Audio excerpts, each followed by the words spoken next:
কবিতাৰ শিৰোনাম তোমাৰ কণ্ঠ বাদ দি মই মোৰ জন্মভূমিৰ নক্সা আঁকিব নোৱাৰো। কবি ডক্টৰ মামণি ৰয়ছম গোস্বামী। তোমাৰ কণ্ঠ বাদ দি মই মোৰ জন্মভূমিৰ নক্সা আঁকিব নোৱাৰো। তোমাৰ কণ্ঠ বিয়পি আছে মোৰ আইৰ আকাশত, বতাহত, বুঢ়ালৈতৰ উত্তাল বুকুত, ধনশিৰিৰ ৰেচমা বালিত, বুঢ়ী দিহিঙৰ ধৱল ঘাটত, দিখৌৰ তাম বৰণীয়া ঢলত, লখিমপুৰৰ ৰঙা নদীৰ ৰিহাৰ আচলত, জগলীয়াৰ সোণালী পানীত। ভূপেন দা, তোমাৰ কণ্ঠ বাদ দি মই মোৰ জন্মভূমিৰ নক্সা আঁকিব নোৱাৰো। ক'ত জন্ম হ'ল এই কণ্ঠৰ? কৰ্দমত নে অমৃতত? নাই, এয়া মোৰ প্ৰশ্ন নহয়। কিন্তু কেনে কণ্ঠ এয়া, যি কণ্ঠই অমৃত হৈ স্পৰ্শ কৰে মোৰ জন্মভূমিৰ অগণন হৃদয়ক। এয়া কেনে কণ্ঠ, যে কণ্ঠই হৃদয়ৰ গহ্বৰত সোমাব জানে, কিন্তু নাজানে ওলাই অহাৰ পথ। মই জানো হৃদয়ক জয় কৰা নেযায় বুদ্ধিৰে নাইবা বাৰুদ আৰু ৰাজনীতিৰ চমৎকাৰ খেলেৰে।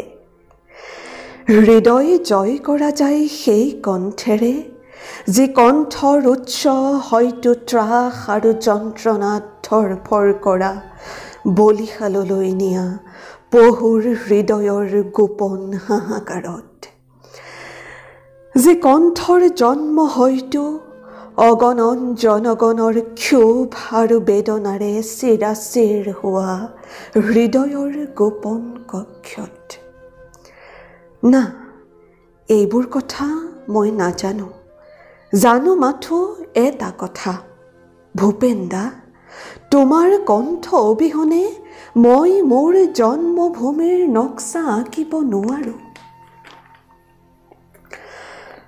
মানুহৰ নখৰ আঁচোৰে ৰক্তাক্ত কৰা, বাৰুদৰ ধোঁৱাই ধূসৰিত কৰা, সন্দেহ আৰু ত্ৰাসৰ অগ্নিয়ে ভস্মীভূত কৰা মনৰ এই আকাশক তোমাৰ কণ্ঠই দিয়ে মুক্তিৰ মমতাময় শিহৰণ।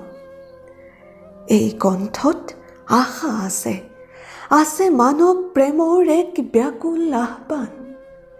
ভূপেন দা, তোমাৰ কণ্ঠ এই যুগৰ কণ্ঠ, বতাহত উৰি থকা এই যুগৰে শুকুলা ধ্বজা। এই শুকুলা ধ্বজাৰ তলত আছে মোৰ জন্মভূমিৰ শত শত জনগণ। ভূপেন দা, তোমাৰ কণ্ঠ, যি কণ্ঠ হৃদয়ত সোমাব পাৰে কিন্তু নেজানে ওলাই অহাৰ পথ। ভূপেন দা, তোমাৰ কণ্ঠ অবিহনে মই মোৰ জন্মভূমিৰ নক্সা আঁকিব নোৱাৰো, নোৱাৰো আঁকিব ভূপেন দা।